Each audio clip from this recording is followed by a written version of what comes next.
It's Sunday, March 8, 2026. I'm Anthony Davis. Welcome to the Weekend Show, where we make the time to consider the news of the week. You can support my work and independent journalism at patreon.com/5 Minute News. Our guest today is a professor at the Harvard Kennedy School. She's author of 6 books, including most recently The Devil Never Sleeps. She's a former senior appointee at both the DOJ and the DHS, and is a contributing writer at The Atlantic. Juliette Kayyem, welcome back to the Weekend Show. Thank you for having me. I wish it was under better circumstances, Juliette, because as we speak, America is at war. The no new war president has turned on his heels. You would think he doesn't really care about his base or the opinion polls anymore, wouldn't you? But he's now asking Iran for unconditional surrender to bring an end to the offensive launched just over a week ago as the US and Israel carried out some of their heaviest bombardments so far of the conflict. Do you think that this attack was instigated by Donald Trump, or was he kind of stepping in on behalf of other people? Because we still don't really know, do we? I think he's the president of the United States. He did it. Like, I understand the sort of, Israel, and they wanted to do it, but I mean, he's a grown man, and whatever you think about his mental capacity, he is in charge of, he is our commander in chief, and he decided to go to a war that was not where no risk was imminent with Israel that certainly wanted this, and then didn't appear to have either a day zero theory of why we were doing this, nor a day one plan for what was likely to happen after. I do think, just going to that question though, I do think there will be, and there have already started to be sort of what was he being told by Jared Kushner and Witkoff, the two ambassador lights or whatever they are. Real estate. Yeah, real estate lights who were negotiating with the Iranians up to a point. But I think all legitimate reporting has it that the president was pretty much decided on this several weeks ago, which makes the lack of the day after planning even more shocking.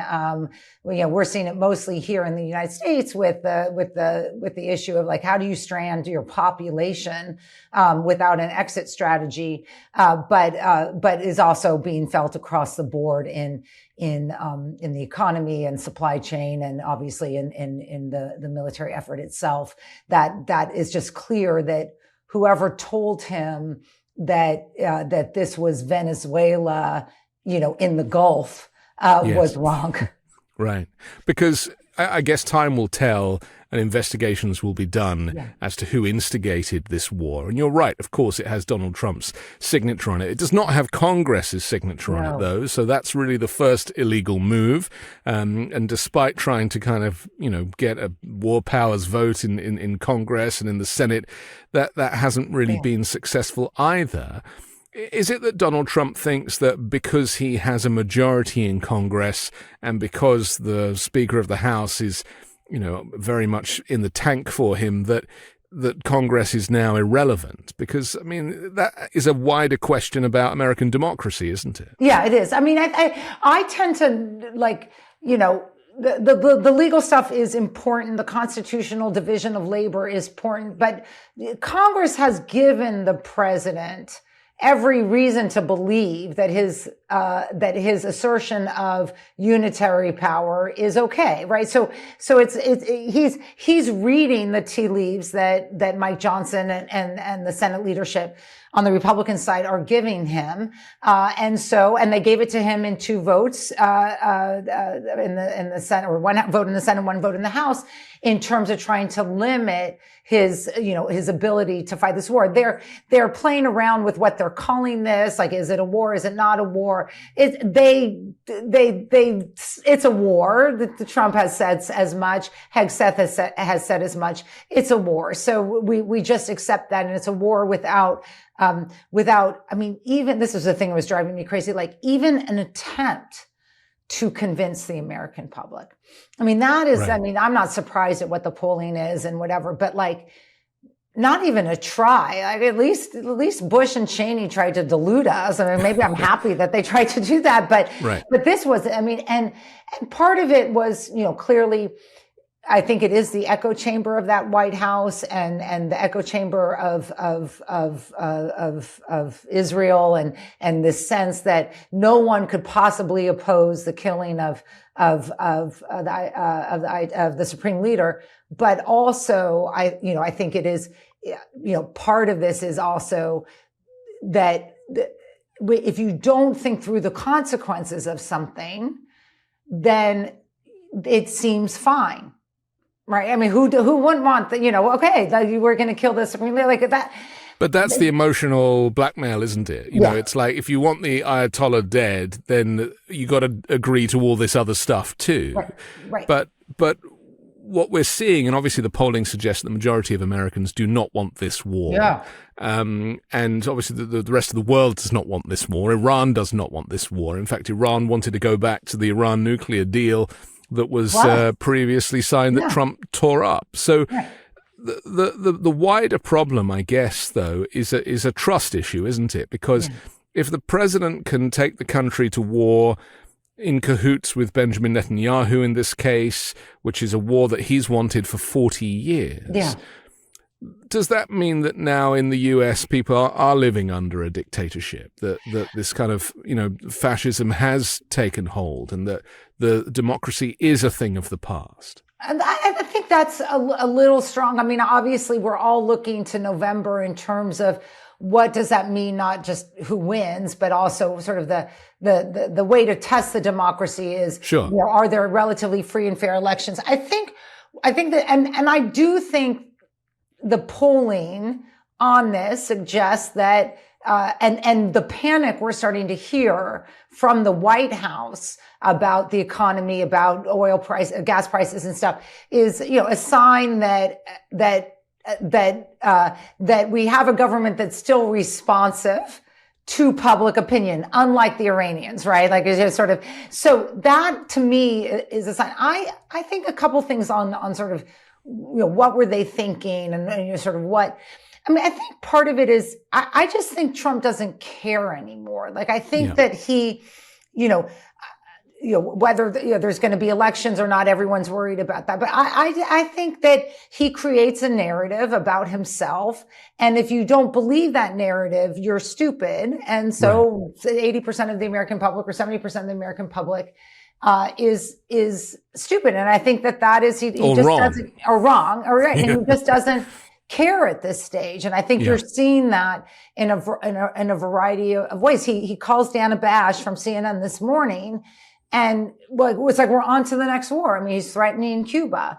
And so I think that strikes me as someone who is just throwing a lot of things at the wall. What I tell progressives, I know people who listen to you, I listen to you. What I tell progressives is, we always worry and rightfully so, but like, I would be more worried if this was popular. Like, the truth is that we have to wake up, those of us, and whether you're progressive or center or even a Republican who doesn't like what's going on, we have to wake up and every morning and remind ourselves he is wildly unpopular.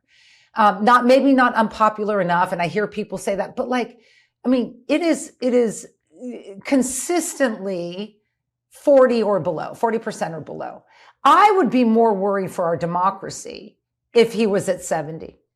I would. I mean, that would scare me because then I would think, oh my God, we have a country that, and look, we have seen over the course of the year, lots of people acquiescing, the law firms, like lots of things being bent and broken and all, and DOJ that is essentially an arm of his political, wrath and fury, right? But we've also seen pushback, and we've also seen them step down on a variety of things, which we're going to talk about later. For example, firing Kristi Noem. Like that is, to me, that's being responsive to something that they could no longer manage. In this, look, the death toll, you can't hide what's going on. And I think their attacks on the media right now are because the war started with a horrible miscalculation. I don't think we were aiming for it. A horrible miscalculation of a site that ended up being a schoolyard, which I think everyone now agrees, or a school that everyone now agrees was hit by the U.S. and not by Israel. We have. There was 165 children killed. Children in that school. And based on old data and old maps and AI and all the stuff that is just horrifying to think that if only a human had sort of stepped in and said, should I look at Google Maps? Maybe we could have saved those lives. And you have a reaction in the market, a reaction by our allies, a reaction by the Gulf countries, and obviously a reaction by Iran. I mean, if I were to describe Trump's, sort of philosophy is he never believes the other party has agency, right? So those of us who know this world, and I, many years ago, I was against the Iraq war for the same reason, countries have a capacity that they're thinking through their survivability too. And the idea that you would think that killing the supreme leader, and they didn't who's in his 80s anyway, and they didn't already have a succession plan, nor a plan to extract as much pain as they could, even with limited military capacity. Where have you been the last 40 years, right? I mean, it's like, oh my God, Iran, is reacting. It's But isn't that based in Trump's racism and white supremacy? I think that he kind of sees any Muslim nations or non-white Christian nationalist nations as being secondary in terms of intelligence capability to the United States. And they're widely underestimating Iran, which was highly developed and sophisticated. Sophisticated. And if it wasn't for this kind of regime that has been in charge for 30 odd years, then it might be allowed to flourish more, but it doesn't stop them from being highly intelligent and efficient. And we're seeing that with them using these small $20,000 drones, which are absolutely pummeling these other nations. And in the meantime, we're using $2 million missiles that aren't really able to catch up with it. They're taking out our THAAD. They're taking out, we've repositioned everything for the Middle East. So, forget Europe and forget China. No, that's exactly right. And I think it comes from such a simplistic view that we can't seem to get out of our, national,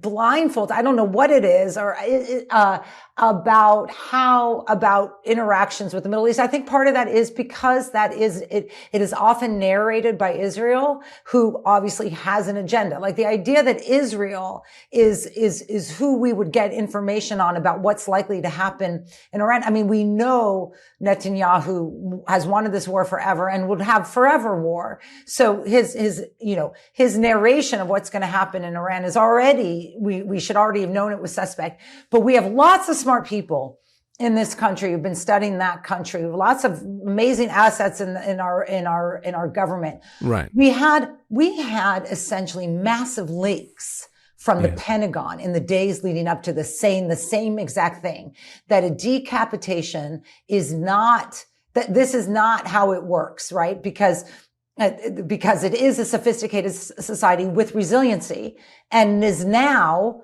all we've done, from what I can tell, I mean, we've eviscerated a lot of their capacity. I look at the numbers, the drone strikes are less, all this stuff. But from what I can tell, we've now put in a 30-year younger, more conservative supreme leader, and we've killed his father and immediate family members. So. But we did the same thing in Venezuela. Yeah. What's our strategy? We killed the irony people. of this. Yeah. I mean, and I think part of this narrative of what explanation for the war are we in? We're in number 6 today, which is the total annihilation. That's what this was about. The different explanations for the war are because the first explanation didn't hold, right? And it didn't hold pretty quickly. The military realized pretty quickly, oh my, their response isn't we are going to have regime change from the ground, right? Yeah. It is, we are going to make this hurt. And in particular, we're going to make the Gulf nations feel this so hard, and which is what's happening right now, that we want to break up whatever unity they had before the strike. And you're seeing that now. The Gulf states are... It does seem that Trump had absolutely no idea, and nor did the Department of War under Hegseth. I mean, the irony of the name change kind of makes a whole lot of sense now, doesn't it? But they had no idea that Iran wouldn't just strike back at Israel, that it would actually then start striking back at U.S. bases right across the Middle East. Right across, throughout the Gulf. I mean, I spent a lot of time in the Gulf. Throughout the Gulf, okay? But also our supply chain. Like, this is the thing that I literally, like, if you study supply chains like I do, because I look at them as their resiliency. Are they resilient? Yeah, well, it's all connected. Right? We had a single point of failure. We already knew we had a single point of failure, which is, could you keep the Straits of Hormuz open or not? And if I sound more crazy, more energized than I normally do, it's because it drives me crazy when people do stupid things, but it's because the impact, now we're in day 6, the impact of it is going to start to be felt by Americans, but also by the Gulf. I know we're talking about oil, but the food supply, I mean, if you've been to the Gulf, I mean, it doesn't have any natural resources except for oil. The food supply, the water supply, all that stuff. I mean, people are going to suffer. And the Gulf states that have been handing the Trump and Kushner and all of them lots and lots of money, and been handing conservative businessmen all sorts of money through their various contracts. Contracts. Are now realizing, wait, they're not defending us. So we now have Russia being allowed to sell its oil to India temporarily. I mean, this all looks good for Russia, doesn't it? I mean, they don't really have to get involved. They're just sitting back and watching everybody fight it out. The US is pretty much energy independent from an oil perspective, but as you say, there are other things that keep the world turning that are being compromised because of the Strait of Hormuz. So, could you argue that actually this is just Trump doing Russia's bidding as well as Israel's bidding in the long run? I would say that if you were going to be doing Russia's bidding, it would look like this. Right? I don't, I mean, once again, this is assuming a level of sophistication, but, by Trump and his team about secondary, third impacts. But if you wanted to do, if you allow Russia to sell oil to India, once again, it's like also humiliating to our allies, India, and you then know that Russia is sharing secrets with Tehran about where we are, because they have extensive intelligence apparatus as well, despite the war in Ukraine. It would look like this. It would look like this. And the other would be, of course, China. I mean, China has remained relatively quiet through this because it is literally, I mean, this is like, I mean, if you're China, you're like, I couldn't have asked for anything better. I mean, so it's a gift to America's traditional adversaries, which are increasingly becoming allies, and allies are increasingly becoming adversaries. I mean, just to talk for the UK for a moment, Keir Starmer is getting an awful lot of crap from members of Parliament about how he handled this. But it now turns out he didn't even know about it. No. The US did not tell the UK, its closest ally in kind of warfare, that they planned on striking Iran. That's exactly right. So he was several days behind the time. What's the special relationship? No, and then Hegseth is mad that European nations are now either assisting, as France, as you see what's happening in Lebanon, as Israel takes this as an opportunity, as Netanyahu takes this as an opportunity to now wipe out Hezbollah in Lebanon, without regard for civilian loss again. And you're seeing a bunch of the European countries now saying, wait a second, you've been horrible, right? You're is it beyond horrible for the last year, and now you want us this is the thing, this is again, he can't process reaction, right? No. And so he doesn't know, what's the reaction of being a jerk to our allies for a year, right? It is. Well, the Spanish certainly aren't standing for it. Exactly, right? And and so it's shameful. And and one of the things that you see in U.S. media is, that the perspective of what is going to happen is often narrated by the national security or ideological wing, right? Or so it's either nuclear or, existential threat people, right? And that could be on the left or the right. That could be Democrats or Republicans, but they're viewing it through the lens of that. The lens I view it through, because I work in the world of supply chain, is your homeland functioning, right?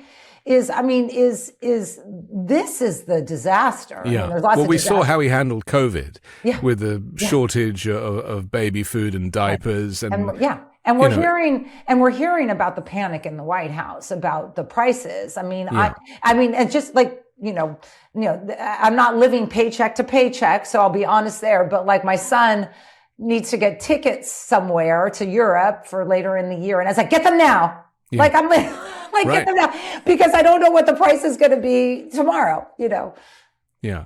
Things are going to change very rapidly. Yeah. The war is expanding very rapidly. Yes. And you mentioned Lebanon, and now, that is getting an absolute pummeling also from Israel. Iran is going to start to get help from Russia if it hasn't already. Yeah. And there is some talk that Russia is starting to support Iran in that way. And Iran has a very different type of warfare. They store all their stuff underground. They don't, it's not traditional in the sense. Yeah. Do you feel that the U.S. military, because Trump has fired an awful lot of insubordinates, and getting rid of the Joint Chiefs and replacing them with a kind of MAGA loyalist, and he did call in all of the military to a conference and basically say, unless you're loyal, you're out, and all this. It was very weird. It was very totalitarian. And, we know that the military are supposed to only operate under legal orders, but they're never really going to break ranks, let's be honest. I never thought that the Americans would be praying for a military coup in their own country, but it seems that that's kind of where it's at. And so, this stuff is going on. It's costing an absolute fortune. The debt and the deficit is already through the roof. Is there a sense that there is a huge lack of intelligence and planning? Because, the analysts have been fired. Anybody who questions Trump or Hegseth, they get fired. The lawyers have been fired. Anybody who is a check and a balance on these types of decision-making are out. And it just does seem that this whole operation is so chaotic that it probably just does come down to Trump being bullied by Netanyahu and Hegseth, who, is an alpha and is desperate, with this toxic masculinity to kind of go bomb stuff. Yeah. It's as simple as that. They really have just got into something and they don't really know how to get out. Yeah. I think separating the White House decision-making process and what is going on is important. So how I think about it is, I think you're absolutely right that the another story behind this war is the story of Doge. And Doge can mean a lot of things, but it's basically the gutting out of competency within our federal government. I think the best example of that is the State Department. It's one thing not to be ready, but there were whole offices that existed for the sole function of protecting American citizens that found themselves at war, civil war, or a natural disaster. Those were completely gutted out. It was telling to me that the State Department, despite 3-4 days of bad press, could not get a plane moving for 3 or 4 years because it's hard and you got to get the plane, you got to figure out where they're going to take it. Right. So the repatriation was a disaster. Yeah. And I think part of that delay was because when you turn the on switch, it's bad enough they didn't prepare before, but even when they knew they had to do it, you turn the switch on and no one's there. The room is empty. So part of that, I think, is exactly right. That gutting out for ideological or fake financial reasons, which we know was a total joke of competency at the level of how do you make something work. And replacing quite a lot of it with AI, we should say. Yeah, exactly right. And that's the big mistake.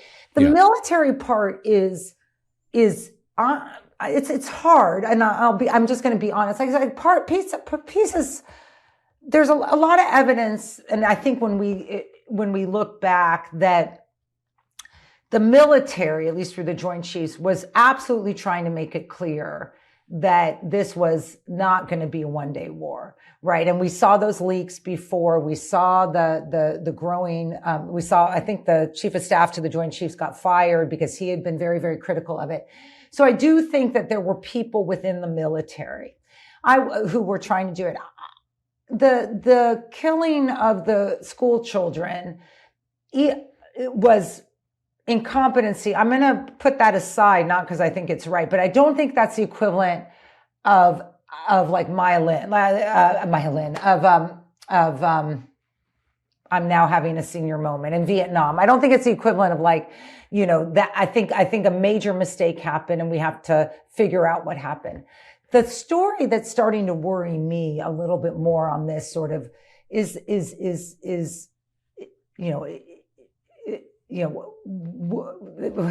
are people behaving in a way that we would expect them to behave? Is a story coming out of India with the submarine, U.S. submarine bringing down an Iranian ship that we now understand, at least from the reporting, that seems pretty correct, that it was for some sort of multinational event or training, that the boat was not armed. Yes, it was in international waters. The submarine waited for it to come into international waters and then left them to die. Yeah. Now, I don't know what the guys in the submarine knew. So part of this is I do want to find out. I don't want to be just like, so what did they know that they were doing as compared to what did the Pentagon know? Because this is an easy kill, right? And I in my worst case scenario is the sub people were told this is an armed vessel leaving India to go to the Persian Gulf to kill your colleagues. Get it? They do it, and now they're waking up to headlines that say it was unarmed and it was there for essentially a display. And you didn't save the guys, right? Yes. Which is normal. And Hegseth boasted that it was the first vessel to be shot with a torpedo since the Second World War. Big deal. I mean, this is the other thing is like, I mean, the day-to-day, the sort of fascination with weaponry as a sign of strategy is like pathetic. That was an easy kill. And give my kid a submarine and a ship that doesn't know that it's there, and I'm sure that doesn't know it's there, and he could figure it out in 10 minutes. Did it not remind you though of the strikes on these fishing boats in the Caribbean Sea? Why are these? Yeah, these are not impressive. Like if you want to impress me, get the Martians or something. But like these are not impressive. But the media loves an impressive TikTok. I will say, I am. Looking across the spectrum of at least television and whatever, I would say if I were the White House, I'd be panicked. The story is not. It feels like they're panicked, doesn't it? Though because the story is yes, the Supreme Leader is now replaced. All accounts so far is that the regime has held. They're getting bombarded, but we don't know, we don't have all the details of that. They're still able to exert.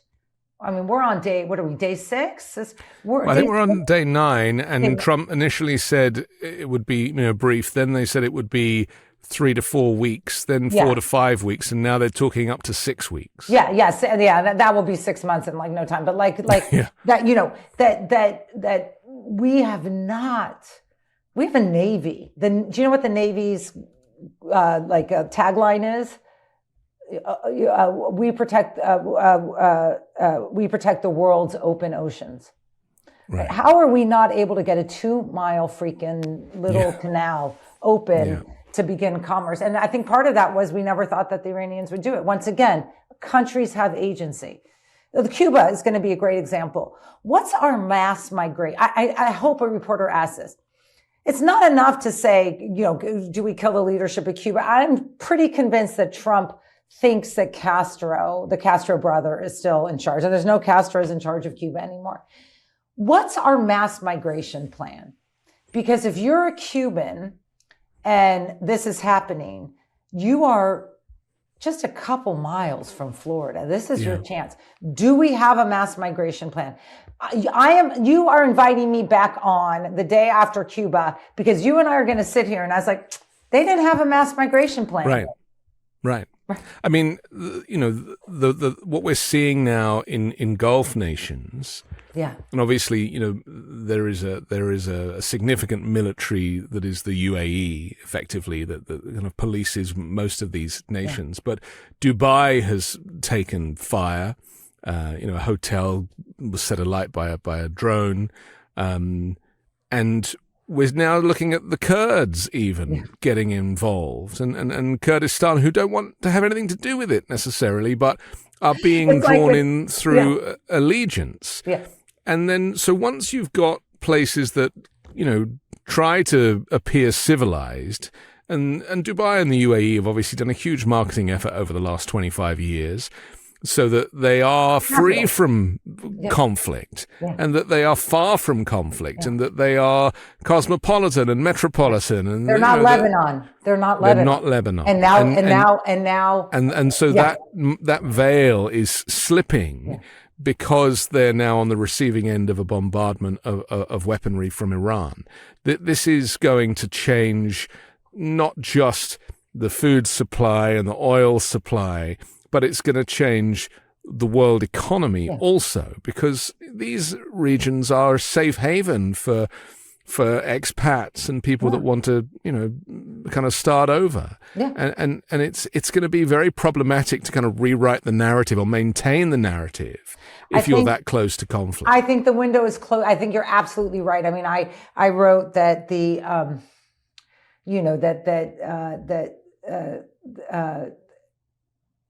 this war ends quickly and I believe it to be true, if the Gulf nations love their money more than they hate Iran, right? That the pressure, and you're already seeing it. I can't believe that I still see people on TV not even acknowledging that whatever the Gulf states wanted before this was not, and I don't believe that they wanted this, them starting to push back, to reassess some of their investments in the United States, their oil refineries, are being hit by Iranian missiles. Their commerce is all impacted, and exactly what you said, the 30 years that they have built up of goodwill and a place of capital, that your capital would be protected is right. And now what you're seeing is, of course, you're already seeing it in the financial markets is a move to Asia, which isn't good for diversification. So, I mean, I've been to Dubai. I mean, I've been to the Gulf a dozen times now.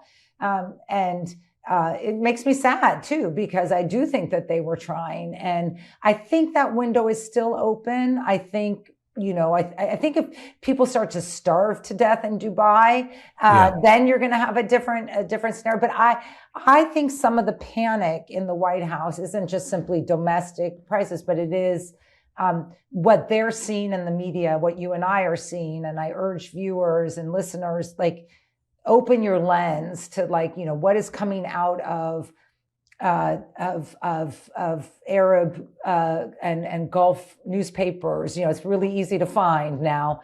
Their assessment of what's going on is just very different than what you're seeing on with the strikes. Sure. There's a different war going on. Well, the propaganda out of the White House has been turned up to 11 in the last few days. I mean, they put out a video of Tom Cruise flying, and all of these superheroes. I'm sure the actors involved are going to want to have their names taken off of that straight away. I'm sure they use these clips without any permission. But it was a joke of a video that tried to show a kind of American might intercut with clips of Pete Hegseth being angry, extra masculine, in an ill-fitting suit. And what that suggests to me is that Trump still thinks that he is on a reality TV show. Yeah. Hegseth is an actor playing the part of the defense secretary. Rubio is mostly ineffective and just cleans up both of their messes by having to. And J.D. Vance doesn't exist. Did he die? Where is he? J.D. Vance is a mirage, and so where is he? I was ridiculous. Right. So, well, he's waiting for the Führer to fall so he can step in. I guess he's playing that role. But so what we've really got here is people that they think it's like playing Mortal Kombat or some kind of computer game where it's all super fun, but there is no empathy because of their narcissistic personality disorder. So they don't flinch when 165 kids get murdered. They don't flinch when there's this huge kind of mass exodus of tens of thousands of people out of Tehran. They don't, where are these people going to go, and who's going to absorb them, and what are the plans? Nothing, it seems, has been learned from Iraq or Afghanistan, and so they are just not living in reality. For me, that's the most dangerous part of this: is that we're talking about, you can have your own opinion as to whether America has fallen to a dictatorship, but we've definitely fallen to insanity and an insane despot who has no empathy for the consequences. I think that's always been true of Trump. I mean, I think he's you go back to, God, I was thinking the other day, I had not thought about it in a while. I remember when he criticized the father of the Muslim soldier who had been killed. Remember that in the convention? Yes. You just think this is someone who's the sense of responsibility and empathy that comes from just being a human being, let alone or even a parent. Let alone the way he talks about his own kids. Right. No. I sometimes I'll say these are the nastiest, nastiest people ever to be in the White House. And then I'm like, these are just the nastiest people one will ever encounter in their lives. We don't encounter the lack of empathy in our day-to-days. That gives me hope about America, that Americans are generally better than this stuff. But I do think, that's where, as he becomes more desperate for the narrative, for the quick exit, it's not surprising to me that he's already moved on to Cuba. I view that as both horrifying, but also maybe we will get this quicker exit out of this. What's a regional war? I remember the best description of Trump that I ever read was, to Trump, there is no yesterday and there is no tomorrow. And I thought, in terms of national security, there's nothing to be learned from the past. How the Iraq War, what the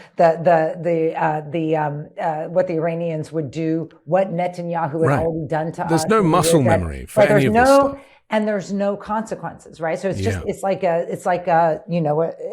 childish. So, and he does have a staff that sort of promotes that, or they go into hiding when they know they can't control it. And, and the Democrats are, I will say, I think the the senators in the Democratic Party, their messaging has been pretty good. I think I was getting frustrated with the sort of focus on the legal aspects. And I was like, either this is right or wrong, and just man up and say it. I think now it's, now they sort of are seeing what's happening. They're getting out there. But the Democrats in particular that couldn't have the guts to just assert the War Powers Act, because we had Republican votes, in it. Like, I'm not quite getting that. Like, I'm like, what world are you living in? Not just where your base is and where the electorate is, but like, you can't possibly think that it's like the Supreme Court with their opinion. They can't possibly think giving this person more authority is a good thing. And I think for my colleagues in the national security arena who tend, they don't like to get as personal as I do. But I think those who have wanted some sort of reckoning for Iran for a variety of reasons. And you see them, they like, I think it's very shameful to separate the sort of military cause or the national security cause from the commander in chief. Yeah. Like, what makes you think in this one instance they're going to do it right? Is it because you hate Iran so much? Is it because you're so pro-Israel? Well, then just say it. But like, the idea that in this one thing, Trump, we got to give him the benefit of the doubt. It's like, I don't see that. I mean, and I think the proof is in the pudding, of how the White House is behaving right now. But my fear is that he won't stop at one. Yeah. That, as you say, he'll do this and he will enjoy all of the attention. Because remember, he lives off of the negativity. Yeah. He thrives off of it. He's so empty that even criticism gives him some kind of life force because at least they're saying his name. Yeah. And that's all he really wants. And so my fear is that he will continue this bombardment of Iran. There will be wider consequences with former allies falling out with the US even further than they have been. He'll then do Cuba as well, and then he'll get a taste for the rest of South America. And then Canada will be in for it because it's all about hemispheres. Yeah. And that's where you have to look to the Board of Peace and see what that's all about. And these are just business deals. This is a way to profit. And he wants to own the Western Hemisphere. That's his jurisdiction. And the fact that what's interesting though, is that the fact that he doesn't do follow through, right, means that these efforts are just like this moment in time of which he's disruptive for disruptive's sake. And as you said, I think that's exactly right, that the attention and, there are people who think, well, then now we're not talking about Epstein and stuff. Like, I think that's right, that the attention is on this. Cuba is next. And I didn't doubt that we were going to go to, over the last 3 months, we put about 80% of our military assets in the Persian Gulf. Like, we were going to war. Whereas this wasn't. He called it an armada. Right. I was like, this wasn't to give Jared Kushner, extra oomph in his great negotiations. I mean, the guy at best, the guy lied to his father-in-law about what the Iranians were doing. At worst, he's such an idiot, he didn't know what the negotiations were like. I mean, those are your only two options at this stage, right? Well, I happen to think the negotiations were just a distraction. I don't think they were ever real. Yeah. No, I think, so I think, we take the president at his word. Yeah. And I think Cuba is next. Okay. The irony is they're now asking Zelensky to help them fight off the drones, because we couldn't have thought of that before. Once again, there's no yesterday for these people. Yeah. Okay, we have to take a quick break, but we're going to come back and talk about the DHS as Kristi Noem is out. But could her replacement be worse? We'll do that next here on The Weekend Show. Cold days, big goals, and honestly, no time to cook. I've definitely had weeks where I want to eat healthy, but the planning, grocery shopping, and cooking just isn't happening. That's why I've been loving Factor. Fully prepared meals designed by dietitians and crafted by chefs, so you can eat well without the stress. One of my favorite meals lately is their Mediterranean-style chicken with roasted veggies. It's perfect when my schedule's packed because it's got lean protein, colorful vegetables, and whole food ingredients that actually leave you feeling full instead of sluggish. Factor focuses on quality, functional ingredients, think lean proteins, healthy fats, and real veggies with no refined sugars, no artificial sweeteners, and no refined seed oils. So whether your goal is healthy eating, managing calories, or getting more protein in your routine, It fits right in. And the variety is honestly great. Factor has 100 rotating weekly meals, so things stay fresh all winter. You'll find options like high protein, calorie smart, Mediterranean diet, GLP-1 support, plus ready-to-eat salads. They've even got a Muscle Pro collection designed to support strength and recovery. The best part? Convenience. These meals are always fresh, never frozen, and they're ready in about 2 minutes. No prep, no stress, just heat and eat.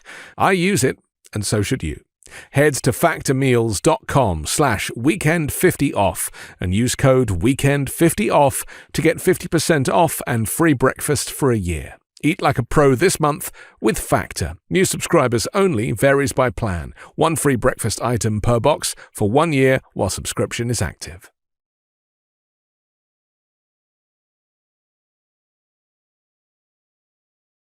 Thanks to HomeServe for sponsoring this episode. Owning a home is amazing until it's not. 1 minute you're relaxing with a cup of coffee, the next minute something breaks and suddenly you're dealing with water where it definitely shouldn't be. Repairs never seem to happen at a convenient time, and they definitely don't care about your budget. Think about it. We protect a lot of things in our lives, our health, our cars, even our phones. But what about our home? For most people, that's the biggest investment they'll ever make. And when something goes wrong, like a burst interior water pipe, a broken water heater, or even electrical outlets that suddenly stop working, the repair bills can get expensive fast. And that's the thing, regular homeowners insurance usually doesn't cover a lot of those day-to-day wear and tear issues. Things like plumbing failures, HVAC breakdowns, or electrical problems. And a lot of the time, you're on your own trying to find someone to fix it. That's where HomeServe comes in. They offer plans that help protect homeowners against the cost of covered repairs. It's kind of like a subscription for your home. And plans start from as little as $4.99 a month. Instead of scrambling to find a contractor in a panic, you can call HomeServe's 24/7 hotline and start the repair process. It's simple. Just choose a plan that fits your needs and budget. If something covered by that plan goes wrong, you call, and they help schedule a repair with one of their local experienced contractors. HomeServe has been helping homeowners for over 20 years, working with a trusted national network of more than 2,600 local contractors. They've got 4.5 million customers, a 4.8 out of 5 post-repair rating, and an A+ rating with the Better Business Bureau. So they're the real deal. Emergency home repairs can get expensive fast, so having that extra peace of mind, knowing someone's got your back, is huge. Help protect your home systems and your wallet with HomeServe against covered repairs. Plans start at just $4.99 a month. Go to homeserve.com to find the plan that's right for you. That's homeserve.com. Not available everywhere. Most plans range from $4.99 to $11.99 a month for your first year. Terms apply on covered repairs. We're back on The Weekend Show with Juliette Kayyem. I'm Anthony Davis. Juliette, I'm keen to tap into your DHS knowledge because Donald Trump has unceremoniously fired Kristi Noem, much to the celebration of much of the world. However, he's replaced her, or will be replacing her, I think she's in place till the end of the month, with Markwayne Mullin, who is a senator who has some history of his own, not least wanting to start a fight during a Senate hearing one time with somebody who was giving evidence and actually stood up and tried to take his ring off so he could land a punch.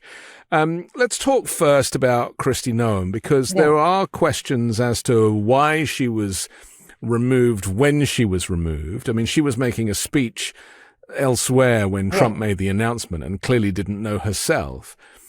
My feeling is this all kind of kicked off the back of the hearing, the Senate and the Congressional hearings that she was involved with, where she was royally humiliated by Democrats. And she really landed Trump in it when she said that Trump had agreed that she could spend $220 million on an advertising campaign.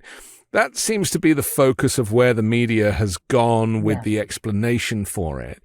I'm not so sure, and I'm kind of keen for your theory. To me, it's more about the bidding for the contract for the production company. That's what I think. And a kind of potential fraud there that they just did not want to get into, because that would really show them with their hands in the cookie jar. I think that's exactly right. I mean, I think, so basically there were 200 million plus no bid contracts that went out for two different purposes. One was to get more people to work for ICE, and the other was for an ad campaign. And the ties to her network, her Republican network, and her, I think clearly her lover or someone, whatever the relationship is between her and Corey Lewandowski, the purported chief of staff. Yeah. He's been fired as well now. Which has been well reported. Their relationship and how they were steering money to family and friends of massive sums of money in no-bid contracts, which I think the White House knows that if the Democrats take control of the House, this will be a criminal. I mean, this is something. I mean, if I had that money in hand, I don't know if I would spend it right now because I'd be a little bit worried about whether I had to give it back because it could be canceled under House Democrats. So I think you're right. I think that piece of the absolute corruption that was so clearly exposed by good reporting just became just really hard for the White House to sustain because it wasn't one of their own people. Like they could do that for Jared, they could do it for Witkoff, but that it was just hard to do for a cabinet secretary. But I will say a couple other things that, she was dead woman walking for a long time. Part of that was her making it clear that, she viewed this as a stepping stone to something higher and using that position in the oddest way, performative way in terms of, wearing the CBP outfit and being armed and being on a boat and these pictures and the Botox and the fillers and the whole thing was more performative than Trump. And that's the one thing you can't do.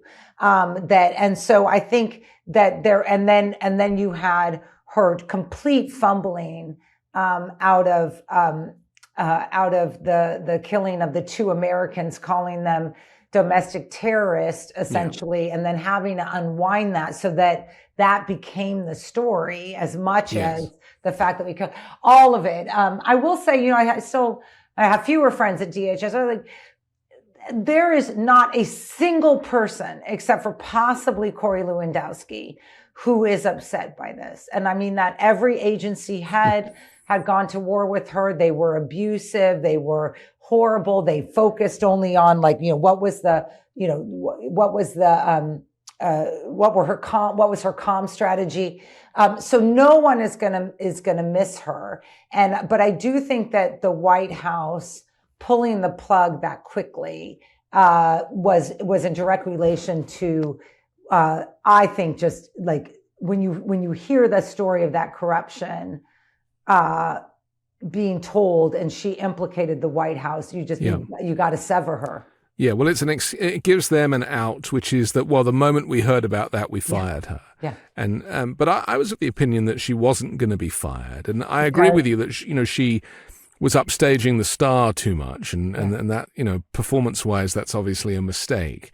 But she was very loyal to Trump, and it does seem that loyalty really goes further than anything else. So yes, you can behave in the most abhorrent ways, but as long as you are completely loyal to the commander-in-chief, then you can kind of get away with it. And so, I was actually surprised when she was fired. Yeah, I would put a little bit of a wrinkle on that might help explain it, which is she was very loyal to Stephen Miller, not knowing that Stephen Miller is only loyal to himself. So I have no doubt that as things started to get bad on immigration, in particular, as the polling started to plummet on his signature issue, why is Steve Miller still standing? And my guess is, it was him that was feeding her all of this stuff about domestic terrorists. It was him who was pushing these raids. It was him Stephen Miller is on a phone call with CBP and ICE telling we got to meet these quotas, whatever. Right. She thought that if she were loyal to Miller, that would be enough. And once again, do your homework, people. The first Trump administration, right? Stephen Miller did the same thing to the DHS, the second DHS secretary, whose name I'm forgetting, Kirsten something. Yes. And so that's where I think it's different. I don't think that being loyal to Stephen Miller matters to Stephen Miller. Yeah. The other angle, aside from immigration, we'll talk about that in just a moment, is FEMA, of course, because that came under her jurisdiction as well. Yeah. And she didn't seem to care for dealing with the aftermath of natural disasters. That's right. And that is, in a country like the US, which is so vast and has varying climates and different issues to contend with, to kind of lose that. I mean, was that Doge or was that her? Because there's clearly an evil within her. And the thing for me that connects a lot of these characters that we've described is that they actually want people to die. The poor are not worthy and the people of color are not worthy. I think that's true. I will say, I think one of it is that most of them lack an empathy gene. So I think the other is, I don't know if one, I would put it to, I think that they don't view government's responsibility to protect people from dying. Yes. So it's not like they want people to die. It's just like, why is that my problem? And that's a Christian nationalist thing as well, though. This is the Democrats. Like, Democrats need to tell, this is what we didn't do, is tell the American public why government matters. It matters because you don't want to leave a couple thousand Americans stranded in a war zone. It matters because you want to be able to deliver resources during a hurricane. The person I think who does, and I don't think he would deny it, have a sort of, wheat from the chaff attitude about the human species is, of course, Kennedy. I mean, I think when I hear him speak, that he strikes me as someone who, if people who need help are lesser, so that their demise is not worthy of stopping. Right. So anything preventative, right? So I think this is vaccines, right? If he can survive, sniffing cocaine off a toilet bowl, why can't you? Well, I like the fact that he uses himself as a perfect example of somebody who it did no harm to. Meanwhile, he's the most compromised individual. Yeah. Yeah. But you could argue that Dr. Oz is similar. These people have been selling miracle cures on TV for years and never really caring about the consequences, whether it's horse dewormers and for COVID or anything. I mean, there has to be a kind of evil streak in you to think that you're doing good through lack of empathy. I think there's also one is I don't think many of them are that sophisticated. So you probably it's like, oh, this, like, they're not critical in a way that you would want your leadership to be. But the money comes first. Yeah, and I think some of them are mentally unstable. Like, I think our nominee for Surgeon General, I think she's not right in the head, and I think some of them are on drugs. I mean, there's no question about it. You see, I mean, you look at, I won't say any names, but I mean, the behavior is behavior of people on speed, on various drugs, on whatever. And most of them don't hide it. I mean, at least Kennedy doesn't. So but what's the effect there's a combination of factors, but but I think it comes from the top, which is you have a president that has no empathy. And it's the hardest. I mean, he's got a lot of problems, but ultimately he just doesn't care. Well, it occurred to me because, we all spend our time trying to analyze these individuals and work out, what they must be thinking. And it's very difficult when you deal with insanity to try and negotiate with it or make sense of it unless you're a psychiatrist. But it occurred to me that what does connect them all, aside from this lack of empathy, is that they are almost like a crime family, like a criminal fraternity. Yeah. And on every level, whether it's selling miracle cures that don't do anything, placebos on television, through to telling people that you can't take a vaccine for measles and then seeing an outbreak, or whether it be, the killing of 165 girls in a school and feeling nothing and not changing your policy based on that alone. Yeah. Or the kidnapping of people, despite there being video evidence of people being snatched and grabbed off the street, bundled into unmarked vehicles. And then the line in the sand for me was the killing in cold blood of 2 American citizens on video and still lying about it. Does that not just mean that if all of these heads of all of these departments are all so compromised that the one thing that connects them is that they are all at heart criminals and they are now in charge? Yeah, I mean, some of them are criminal behavior. Like, there's no question about it. And I think if you're Noem, you're nervous right now. I mean, I don't know. It's not going to happen under this DOJ. But I mean, unlawful behavior, criminal behavior, outside authority behavior, careless behavior, you pick it. These are people, most of them. The difference between Trump 1.0 and Trump 2.0 is really what people have to remember is this group of people, minus Rubio and Bessent, the Treasury Secretary, almost every one of them, the rest of them, it's true, had flatlined in their career. Right. They could have, and this is to the, they could have never imagined that I am going to be this, I'm going to be the Secretary of Homeland Security. Yeah. Kristi Noem was selling dental products. Yes. So part of this is that, they'll do anything because there's nothing else, right? There's nothing else for these. But you have to be a certain type of person to accept the job when you are entirely unqualified. I wouldn't do it. I literally am like, I'll get imposter syndrome about something. I'm like, what the fuck? Like, I'm sorry for the French, but I'm literally like, what? If these people can be X, Y, or Z, right? If a 22-year-old intern can run, or 24-year-old former gardener can run the terrorism center at DHS, like I shouldn't worry about my qualifications. But the reality is they're not running it. Kash Patel is not really running the FBI, and Kristi Noem was not really running the DHS. These people are figureheads.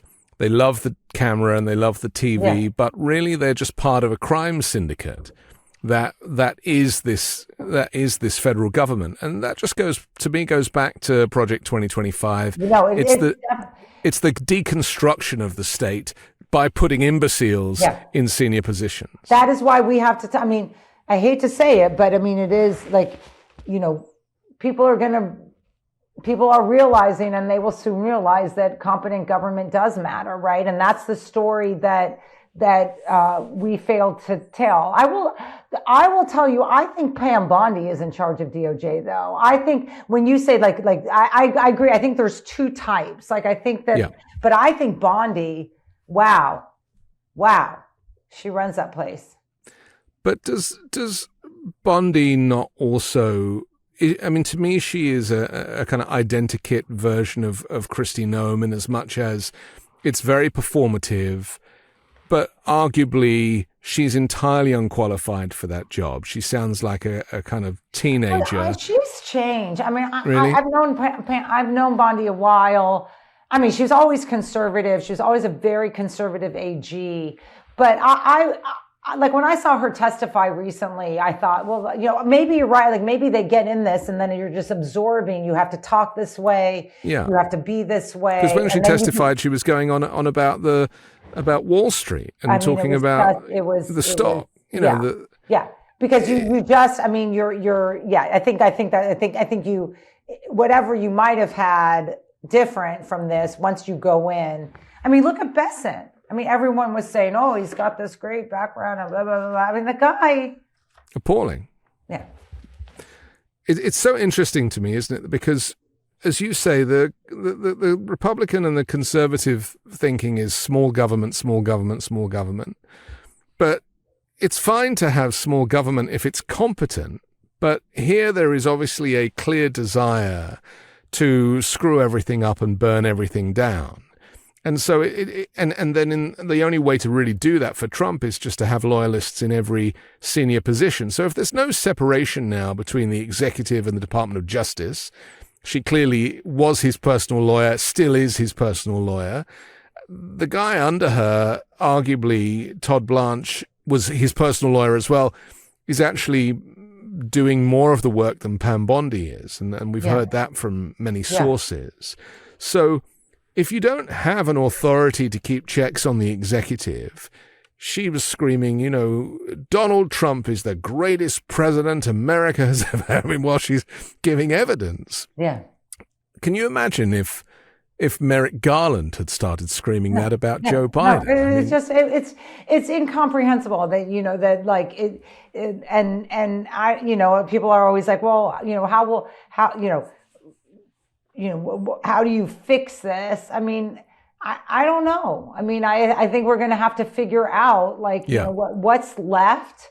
What does it mean? Where are we 3 years from now if this group gets out? How wildly unpopular is it? And and also thinking about allies. Like I think about, you mentioned FEMA, and I forgot to mention this, but like, why does FEMA still exist, right? Because they were gonna end it. Yeah. So thinking, it was because of Republican governors, and you bitch and moan all you want about the GOP, but figuring out ways in which there is, sort of a common bond. So it was Republican governors who called the White House and said, no way are you getting rid of FEMA, because it's our states. Yes. Right? You can be mad at Newsom for a fire, but it's our states that are getting hit left and right. Oklahoma, Louisiana, Florida. Yeah. So, I mean, it's whack-a-mole. It's not there. It's whack-a-mole, but I do urge people to remember, like, the whack-a-mole has kept him at 40% or below.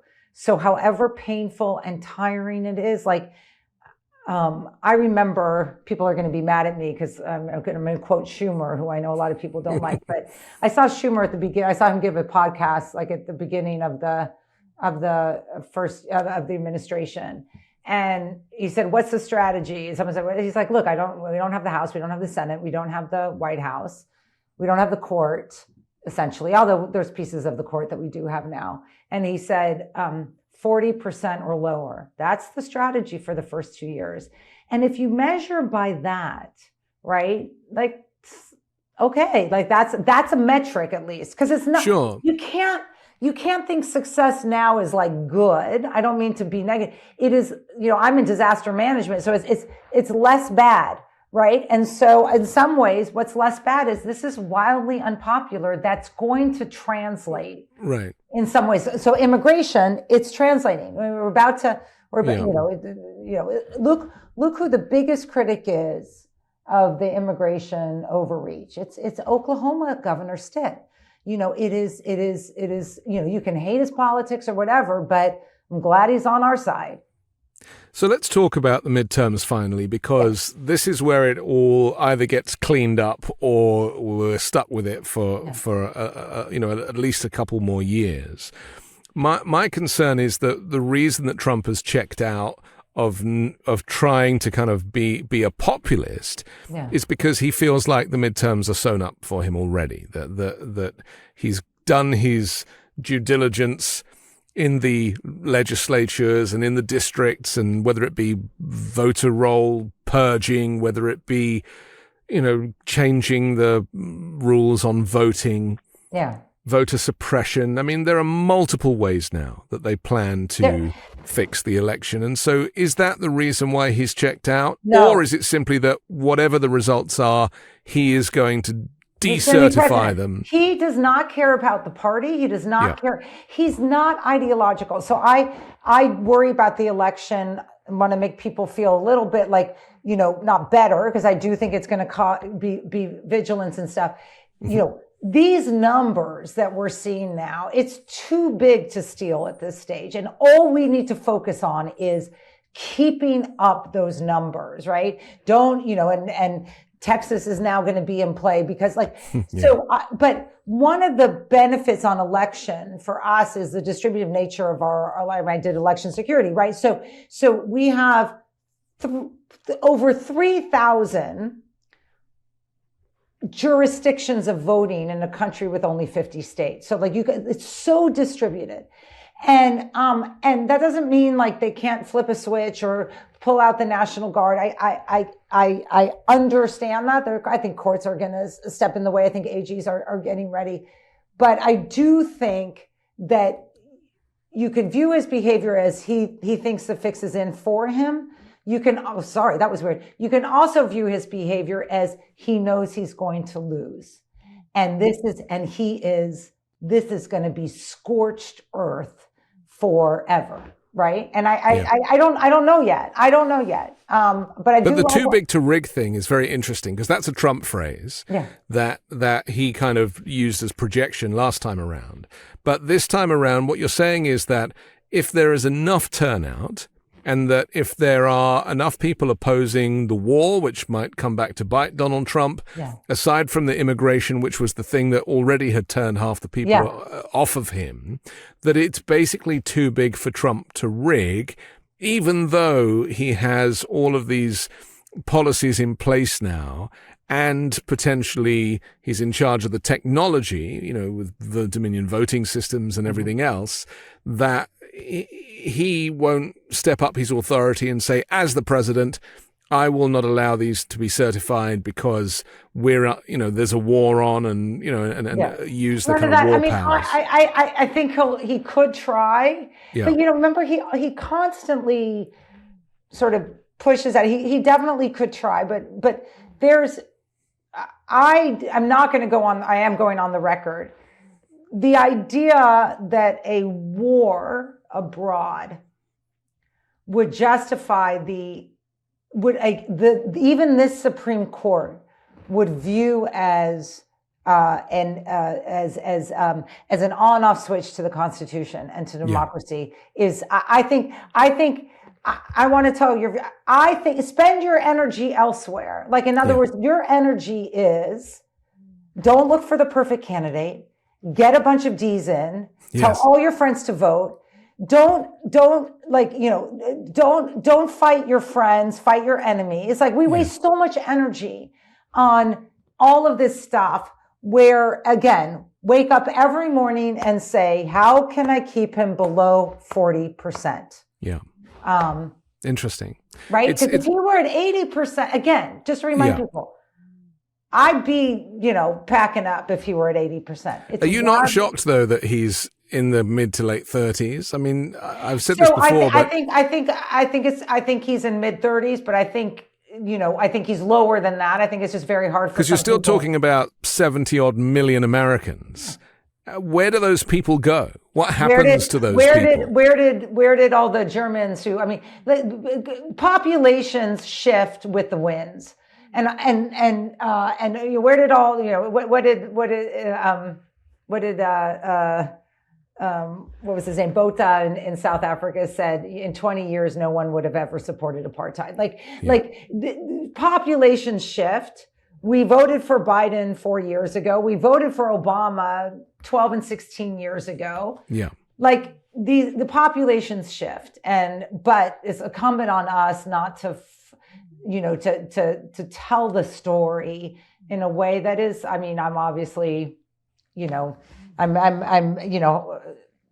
may differ on certain things about enforcement or whatever, but a focus on making sure well-meaning people want to stay focused on it. And that's, and that is, and it's 40%. That's what you focus on every day. Okay. I'm so grateful to you. Thank you very much for joining us, Juliette Kayyem. My pleasure and fun. I'm Anthony Davis. Don't forget to support me and independent journalism at patreon.com/5 Minute News or on my Substack, The Anthony Davis.